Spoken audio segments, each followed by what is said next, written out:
رمضان کی حوالے سے مزید بتاتے ہوئے فرمایا کہ یہ ایسا مہینہ ہے جس میں اللہ تبارک و تعالیٰ نے قرآن پاک کو نازل کیا، اور نبی کریم صلی اللہ علیہ وسلم حضرت جبرائیل کے ساتھ مل کر قرآن کا دورہ مکمل کیا کرتے تھے۔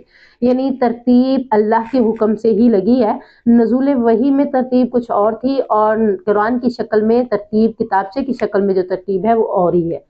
یعنی دیکھیں پہلی سورت اقرأ بسم ربک الذی خلق ہے، تو پہلا قرآن کی ترتیب میں ہم دیکھتے ہیں سورت فاتحہ ہے۔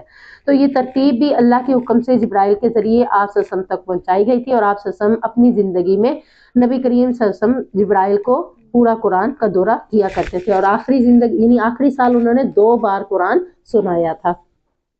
لیکن کتاب کی صورت میں، مجلد صورت میں حضرت عمر فاروق کے دور میں جا کر یہ مجلد شکل میں بنی تھی، لیکن اس سے پہلے لوگوں کو پتا تھا کہ ایسے ایسے قرآن پڑھنا ہے۔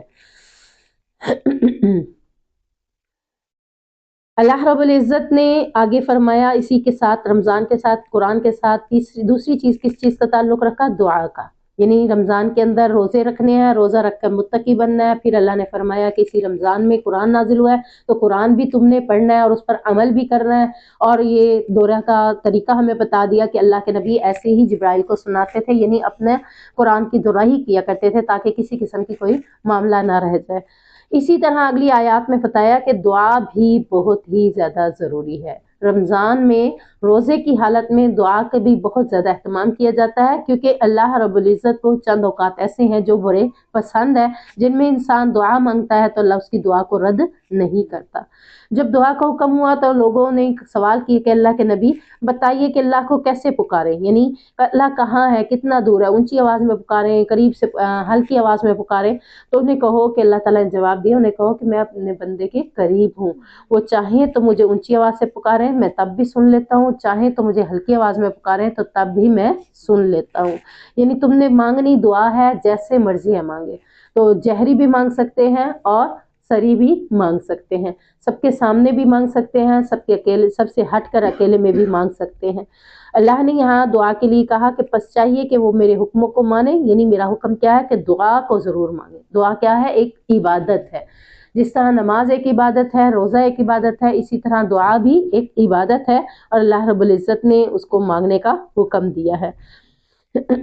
پھر پہلے دور میں یہ ہوتا تھا کہ روزہ مغرب کے وقت افطار ہوتا تھا اور عشاء کے وقت دوبارہ روزہ شروع ہو جاتا تھا، یعنی اتنا سا گیپ بس ہوتا تھا مغرب سے عشاء تک۔ عشاء سے اگلا روزہ شروع ہوتا، رات بھی روزے میں رہتی، اگلا دن بھی روزے میں رہتا تھا۔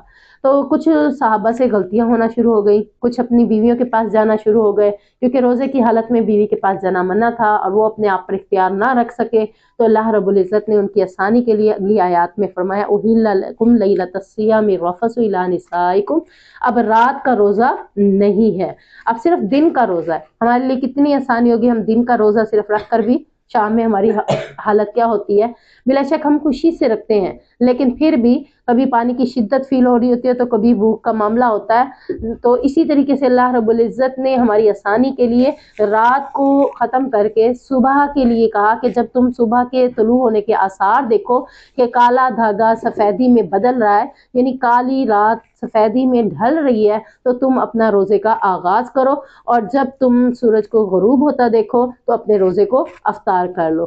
تو یہاں سحری اور افطاری کا جو ٹائمنگ ہے وہ ہمارے یعنی کہ اذان کے ساتھ مشروط نہیں ہے۔ ہم جو اذان کے ساتھ کر دیتے ہیں نا کہ سحری کا ٹائم اذان ہونے تک ہے اور افطاری کا ٹائم بھی اذان کے ساتھ ہے، تو یہ دونوں چیزیں اذان کے ساتھ نہیں ہے۔ کیا بتایا جا رہا ہے کہ جب فجر طلوع ہو، آپ نیٹ پر سرچ کر لیں، فجر طلوع ہونے کے بھی آپ کو ٹائمنگ مل جاتی ہے، اور اسی طرح غروب ہونے کی ٹائمنگ بھی آپ کو مل جائے گی۔ تو جس وقت فجر کے آثار نمودار ہونا شروع ہوتے ہیں تو وہ ٹائم آپ کی سحری کا لاسٹ ٹائم ہوتا ہے، اور اسی طرح جب غروب ہوتا ہے تو وہ فرسٹ ٹائم آپ کا افطاری کا ہوتا ہے۔ اب اس انتظار میں ہم بیٹھے رہیں کہ اذان ہوگی تو ہم کھانا پینا روکیں گے، اور اس انتظار میں بیٹھے رہیں کہ اذان ہوگی تو ہم افطار کریں گے، یہ ہماری اپنی سوچ ہے کہ جیسے ہی سورج غروب ہوتا ہے تو مغرب کی اذان ہوتی ہے تو ہم اسی انتظار میں ہوتے ہیں، جبکہ مغرب کی اذان دینے والا خود پہلے روزہ افطار کرتا ہے اور پھر اس کے بعد وہ اذان دیتا ہے۔ تو یہاں ہم دیکھ سکتے ہیں کہ ہم اس اذان کے اوپر بھی بہت سے لوگ روزہ نہیں کھولتے، بلکہ کیا کرتے ہیں ابھی ایک دو اور تو ہو جائے تھوڑی سی اور اذانوں کی آوازیں تو آ جائیں، تھوڑی سی تو ملنے دو، اتنی جلدی ہی کیا ہے؟ جبکہ حدیث میں ہے کہ افطاری کرنے میں جلدی کریں، یعنی یہ نبی کی سنت ہے، اور سحری میں تاخیر کریں، یعنی کہ آخری وقت تک کھائیں۔ اب اس کا یہ مطلب نہیں کہ اذان بھی ہوتی رہے اور ہم کھاتے رہے، نہیں، اذان سے پہلے کا ٹائم ہمارے پاس ہوتا ہے، ہم اس میں آخری تک کھائیں۔ کچھ لوگ یہ ہوتا ہے کہ رات کو 2-3 بجے سحری کر لیتے ہیں پھر سو جاتے ہیں، تو یہ اخیر ٹائم نہیں ہے۔ اخیر ٹائم سے مراد یہی ہے کہ جب ٹائم ختم ہونے والا اس کے قریب جا کر تم سحری کرو۔ تو یہ اللہ رب العزت نے آسانی کر دی اور فرمایا کہ اب رات کا روزہ نہیں ہے بلکہ صرف دن کا روزہ ہوگا۔ اور اس کے بعد رمضان کے ساتھ ایک اور چیز کو اللہ رب العزت نے واضح کیا، وہ کون سی ہے؟ وَأَنْتُمْ عَاكِفُونَ فِي الْمَسَاجِدِ، کہ تم اعتکاف کرو مسجدوں کے اندر، یعنی یہاں نہ مرد کا ذکر ہے نہ عورت کا ذکر ہے۔ جس آیت میں نہ مرد کا ذکر ہو نہ عورت کا ذکر ہو، وہ آیت مرد اور عورت دونوں کے لیے ہوتی ہے۔ تو یہاں پر اللہ کے نبی صلی اللہ علیہ وسلم نے پہلے سال خود اعتکاف کیا تھا، اگلے سال امہات المومنین نے بھی نبی کے دیکھا دیکھی حجرے لگوائے تھے مسجد میں، اور مسجد میں ہی اعتکاف کیا۔ تو اللہ کے نبی نے انہیں نہیں کہا تھا کہ تم اعتکاف مسجد کی بجائے گھر میں کرو۔ دیکھیں اللہ کے نبی نے اگر اس بات کو سمجھا ہوتا یا یہ دین کا حصہ ہوتا اور عورت کا اعتکاف مسجد کی بجائے گھر میں ہوتا، تو اللہ کے نبی کیوں نہ بتاتے، جس طرح اللہ کے نبی نے بتا دیا کہ عورت کی نماز سب سے افضل گھر کے اندر ہے۔ بتایا کہ نہیں بتایا کہ مسجد سے بہتر اس کی نماز گھر کے اندر ہے؟ تو یہاں اللہ کے نبی یہ بھی بتا سکتے تھے کہ عورت کا اعتکاف بھی مسجد کی بجائے گھر میں ہے۔ تو کوئی حدیث ہمیں نہیں ملی جہاں پر اللہ کے نبی نے امہات المومنین کے خیمے اتارے ہوں اور انہیں کہا ہو کہ تم اپنے گھروں میں ہی اعتکاف کرو۔ بلکہ اللہ نے قرآن میں ایک اور جگہ پر بھی حضرت ابراہیم کی دعا کی۔ حضرت ابراہیم نے جب مکہ کو تعمیر کیا تھا تو اللہ تعالیٰ نے کیا کہا تھا کہ اس گھر کو تعمیر کرو اعتکاف کرنے والوں کے لیے اور طواف کرنے والوں کے لیے۔ تو اعتکاف سب نے کرنا ہوتا ہے، اور سب میں سے عورت اور مرد دونوں برابر ہیں۔ ان دونوں کے لیے حکم کیا ہے کہ وہ دونوں میں سے کوئی بھی اعتکاف کرے گا تو مسجد کے اندر ہی کرے گا۔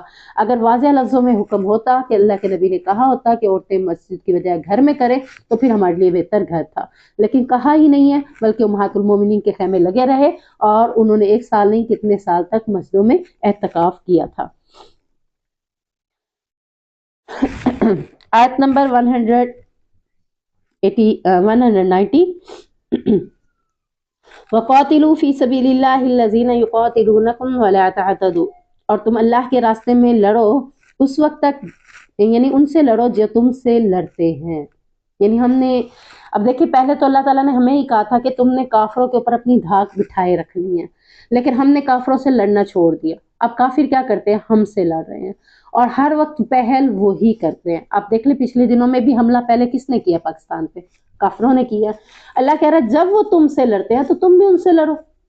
ہمارا یعنی عام روٹین میں ہمیں کہتے ہیں اس نے مجھے تھپڑ لگایا تھا، میں نے بھی تو تھپڑ لگانا تھا، ہم مسلمان کو تھپڑ لگا دیتے۔ جب کافر اگر پلٹ رہا ہے تو اللہ رب العزت ہمیں بھی حکم دے رہا ہے کہ جب وہ تم سے لڑتے ہیں تو تم بھی ان سے لڑو۔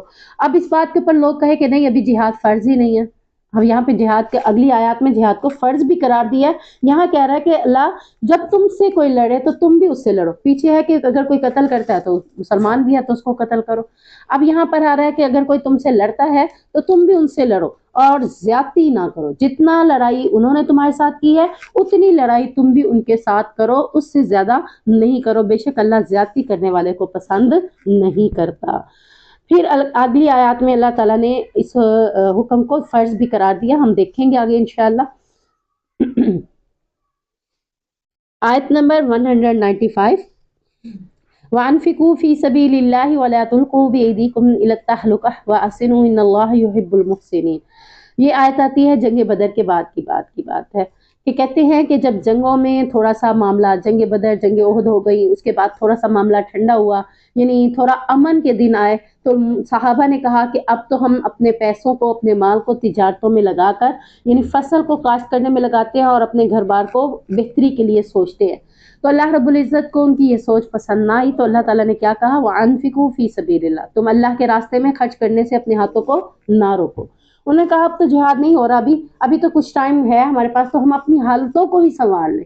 لیکن اللہ نے کہا کہ ہو رہا ہو یا نہ ہو رہا ہو، تم ہر وقت اللہ کے راستے میں اپنے آپ کو بھی تیار رکھو اور اپنے جنگی اسباب بھی تیار رکھو، اس کے لیے مال خرچ کرتے رہو۔ یہ نہیں ہے کہ اب جب ہوگی جنگ تو تب دیکھیں گے،